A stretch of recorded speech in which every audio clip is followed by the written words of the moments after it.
I'm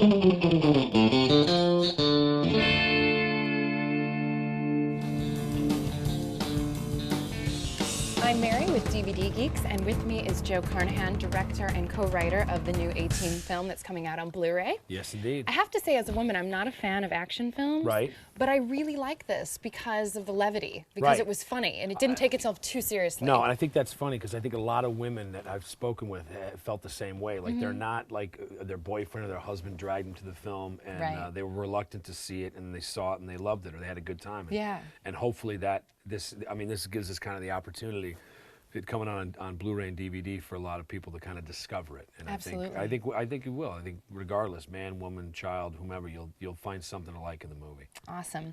How much influence did Stephen J. Cannell have on the style and on the script? Huge. And Stephen was, God rest his soul, a huge proponent and a huge advocate for this thing happening, and gave us, myself and Brian Bloom, who wrote it initially, huge kind of creative leeway. Basically said, listen, you have to do your own thing, and don't feel like you owe the television show anything. If you want to make, I'll never forget, he said, if you want to make B.A. a white woman, you should do that. And I said, well, let's not get carried away. But I appreciate Battlestar Galactica. Exactly. I appreciate the spirit of what he was saying. Sure. And he was, and I loved him to death. And he was such a dear guy, and just a creative titan. And think of all the shows he was able to put on the air. And yeah, he had a tremendous influence on us.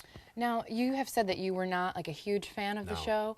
How did that help you or hinder you in making this movie? I think it helped me in that I wasn't tied into the more, I guess, dogmatic, for lack of a better word, things about the show that I guess that the fans would have expected are just going to be kind of built into the whole process. So I was more, I felt that it was a very freeing thing, that I wasn't, well, I got to, in the same way that if a Trekkie made Star Trek, I don't think JJ was the biggest Star Trek fan.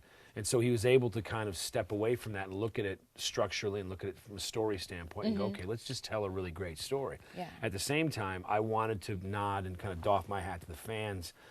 We had to have the mohawk, we had to have, the cigar, and I love when a plan comes together, and I wanted Murdoch to break out of a psych ward, because he always did that in the television show. But beyond that, I thought we were able to create our own little universe with this, and that was, and I don't know that would have happened if I had been this kind of staunchly. You would be too close to it. Yeah, you don't want to be too close to anything. Right, right.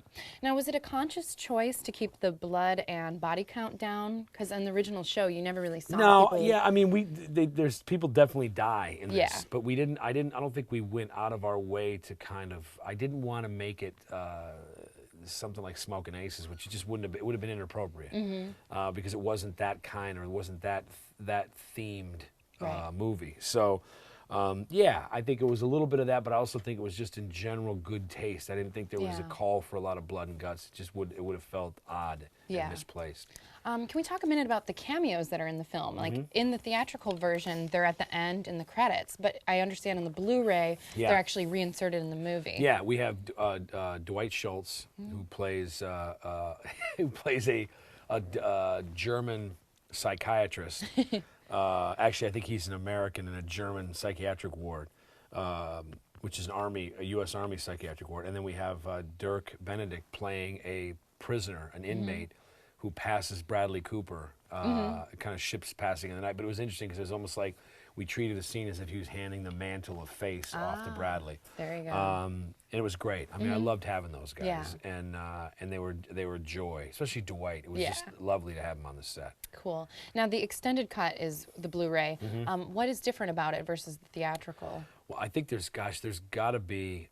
It could be. I think it's somewhere in the neighborhood of 20 or 22 minutes longer. I mean, it's a big, because we put a lot of stuff back in. Because sometimes it's like 20 seconds. No. We put a lot of scenes back in. There's a scene, the Ranger Creed, between Liam's character and Rampage's character, B.A. and Hannibal, that I loved. That it was like, it crushed me to pull that out of the movie. That's back in, and there's a lot of this stuff back in. There's a lot of.